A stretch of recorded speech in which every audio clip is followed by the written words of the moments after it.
just to go back to your amazing point. Sorry, you've got a dog there. Oh, welcome.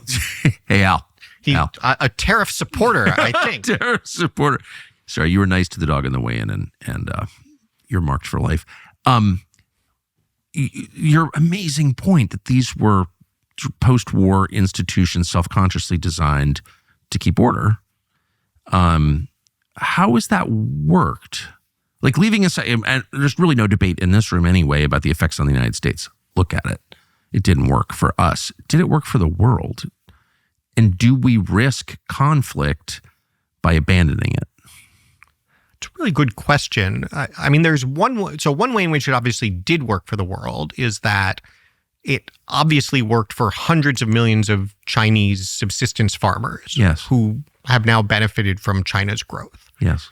And China is the top example, but lots of countries have benefited from this system, and to the extent that the U.S. was happy to kind of be the consumer for other countries as they developed. In some ways, we obviously benefited from getting to consume a lot of stuff too. So I think it's important certainly to acknowledge that. And I think it's even important to say, good U.S. policy, right? America first policy isn't America only policy. I think we should want to have policy that lifts other people up when we can. Sure. But I think it's important to be honest about the trade-offs and say, look, if we do X, this could have this great effect. It's also going to have this cost, and who's bearing the cost? So there have been those benefits. I think during the Cold War era, there was obviously enormous benefit in defeating the Soviet Union.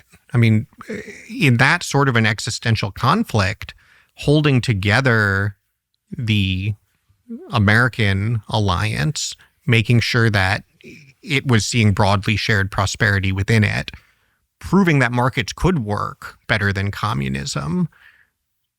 Those were all extremely important things. And by the way, it did work. We did win the Cold War. I mean, that's always the one piece of credit I will give the market fundamentalists as I'm decrying them.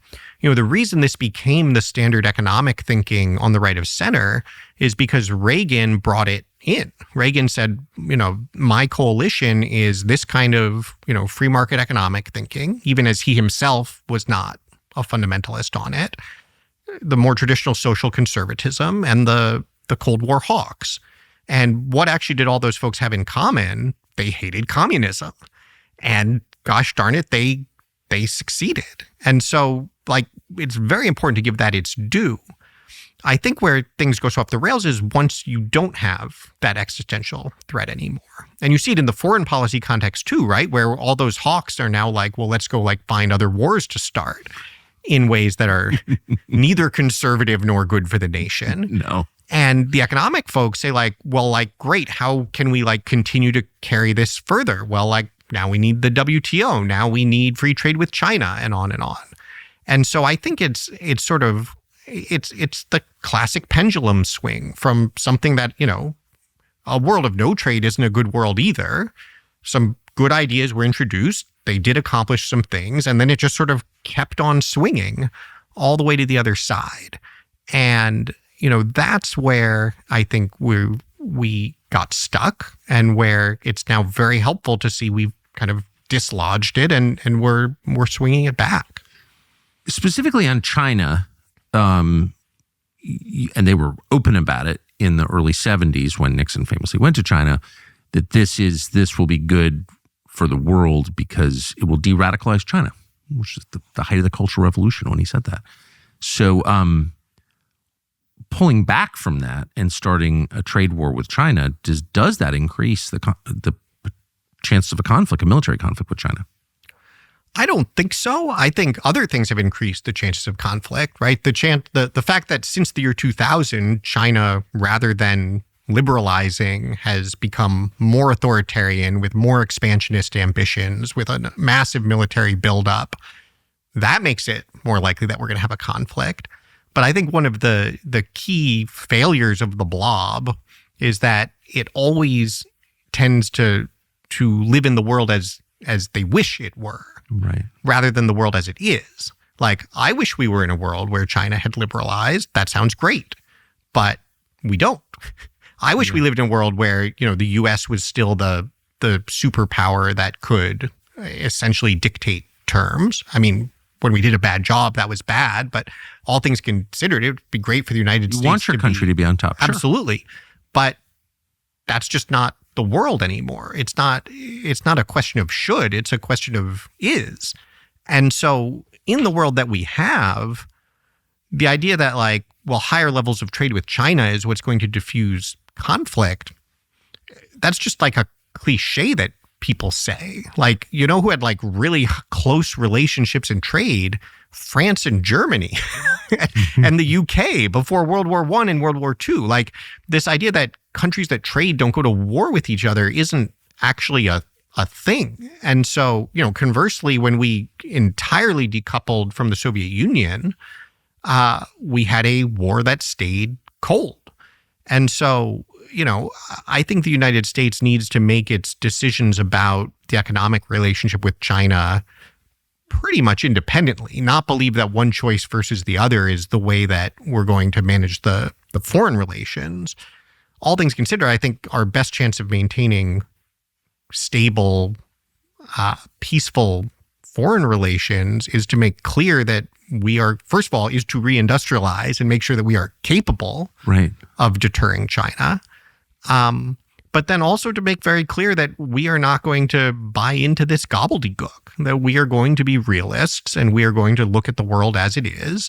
And one element of that is not to pretend that you can have free trade with an authoritarian communist regime. Hey, it's Tucker Carlson. You may have noticed that the companies whose products you buy tend to kind of hate you. They're controlled by massive multinational corporations, and they have all kinds of weird agendas that you're supporting when you buy their products. We didn't realize that nicotine pouches, which we've used for years, were in this category. We just want a nicotine pouch. And then they lecture you and take the money you give them to support things that you hate. So we decided we're going to make our own, and we did. And it is, we can say, not bragging here, just stating fact, the single best nicotine pouch in the world. It's called ALP, and it comes in all kinds of excellent flavors. Wintergreen, tropical fruit, chilled mint, refreshing chill, sweet nectar, and a bunch of others that we're rolling out. By the way, there are 20 per tin, not 15 like some of our competitors who will not be named. Zen. And they're in 3, 6, and 9 milligrams. It is the single best nicotine pouch ever made. You will not regret it. So how does the tariff story end? Or I don't know, end, but in the next 5 years, we're clearly going to have some kind of economic reset. People will get poorer. That's kind of guaranteed, I think, or I expect it anyway. Do then we evolve past that and become more prosperous and more cohesive? How does the story end? I think we do. I think the best way to understand what's going on is to think about this kind of world order that we've been talking about a bunch and recognize that what we are going through is a transition out of U.S. as sole superpower to, I guess you would call it a multipolar world where, China is a kind of peer competitor and adversary. Secretary of State Rubio has actually been talking about this a lot. And all of the assumptions we made, we've been talking about the foreign policy case for free trade. In a world where the U.S. was the power, you could make a case that it was worth accepting these various costs for sort of maintaining that status.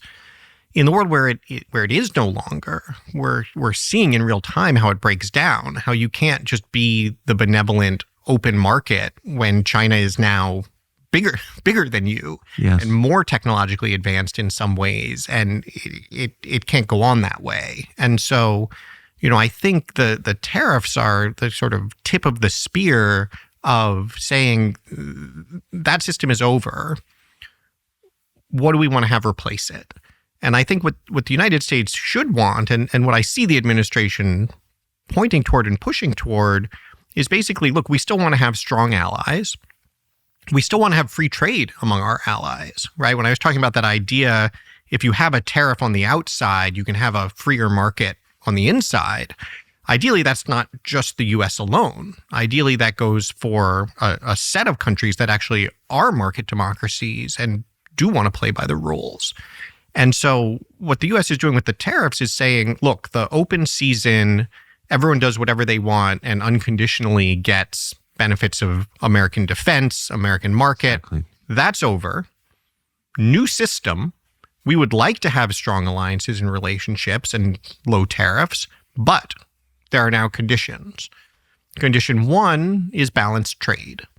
And again, that's this idea that free trade is great if you're actually trading stuff for stuff and you're doing it in a way that fits with the economic model where it's supposed to work. And so, countries that have been basically taking the most valuable industries for themselves and just selling to us, that's over.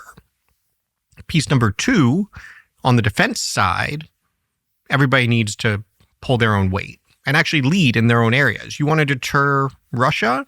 Germany, go figure out what you need to do to deter Russia. You want to deter China? Japan, go figure out what you need to do. Don't be looking over your shoulder, sort of, have I done enough homework to go outside and play? Like, actually get it done. And it's actually interesting. You see the Trump administration, Stephen Miran, who's the chair of the Council of Economic Advisors, gave a very good speech talking about what are we actually looking for in these negotiations. And he said, this is economic and security. These are not separate conversations. This is a question of whether you are in for both. And by the way, one way you could balance your trade with us would be to buy a whole bunch of American weapons and pay us for the security services we provide, because it ain't going to be free anymore. And then piece three is China is out.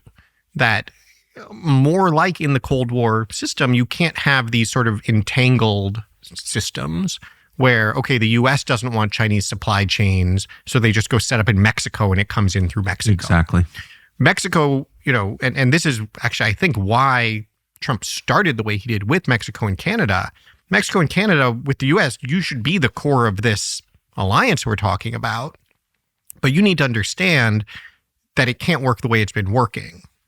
It's going to have to work on these terms. And so you see, someone like Treasury Secretary Scott Bessent specifically saying, Mexico, we need to see the same tariffs toward China that we're putting toward China. Canada, we need to see that same policy because it can't be a sort of screen door. Thanks for watching our YouTube channel. We hope you'll subscribe to it. And by the way, you can hit the little bell on there and get notifications every time we produce a video. We hope you'll do that also.